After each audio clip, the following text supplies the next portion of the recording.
Koalisi Masyarakat Sipil Lampung menggelar aksi tolak pengesahan rancangan Kitab Undang-Undang Hukum Pidana atau RKUHP di Tugak Dipura, Bandar Lampung, Senin siang. Koalisi terdiri dari jurnalis, aktivis, mahasiswa, dan masyarakat sipil menilai terdapat pasal-pasal bermasalah dalam RKUHP yang dapat mengancam demokrasi, kebebasan pers, dan kebebasan sipil. Koordinator aksi Dery Nugraha mengatakan ada 17 pasal yang perlu dikaji ulang sebelum pemerintah dan DPR RI mengesahkan menjadi undang-undang. Di antaranya pasal 218, pasal 219, dan pasal 220 tentang penyerangan kehormatan atau harkat dan martabat Presiden dan Wakil Presiden. Pasal 240 dan pasal 241 tentang ketahanan terhadap pemerintah. Pasal 263 tentang penyiaran atau penyebar luasan berita atau pemberitahuan bohong. Pasal 264 yang mengatur tindak pidana kepada setiap orang yang menyiarkan berita yang tidak pasti, lebih-lebihan, atau yang tidak lengkap. Pasal 440 tentang perawatan ringan dan pasal 437 mengatur tindak pidana pelanggaran, serta pasal 594 dan pasal 595 tentang tindak pidana penyitaan dan pencetakan.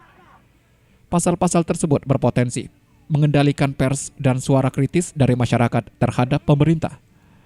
Dan hari ini kita atas nama Koalisi Masyarakat Sipil di Lampung menggelar aksi tolak pengesahan RKUHP yang mana berdasarkan informasi yang kita terima, pemerintah bersama DPR RI akan membahas pengesahan RKUHP pada esok hari Selasa di rapat paripurna, sehingga respon pada aksi pada hari ini merupakan respon untuk menolak pengesahan tersebut, yang mana kita dari Koalisi Masyarakat Sipil menilai, masyarakat sipil di Lampung menilai banyak terdapat pasal-pasal bermasalah yang berpotensi mengancam kebebasan berekspresi, berpendapat, dan demokrasi di Lampung, di Indonesia khususnya, dengan adanya pasal-pasal di RKUHP. Beberapa pasal yang bisa saya sebutkan yaitu penghinaan terhadap harkat dan martabat Presiden, penyebaran berita bohong, dan penghinaan terhadap pemerintah.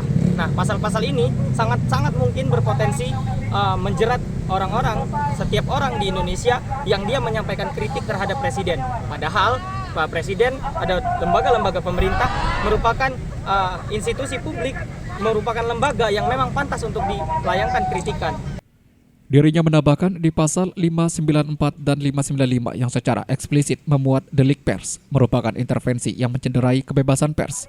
Hal itu karena mengutamakan mekanisme pemidanaan dalam pasal tersebut sama sekali tidak menghargai karya jurnalistik, sekaligus meruntuhkan doktrin lex specialis dalam sistem hukum pers, sehingga menjadikan karya jurnalistik sebagai sasaran delik pers yang akan mengancam kebebasan warga mendapatkan akses informasi berkualitas tanpa perlindungan terhadap kebebasan pribadi, berarti ancaman terhadap demokrasi, kebebasan sipil, serta melemahnya kontrol publik atas tindakan kesewenang-wenangan. Randy Mahardika melaporkan.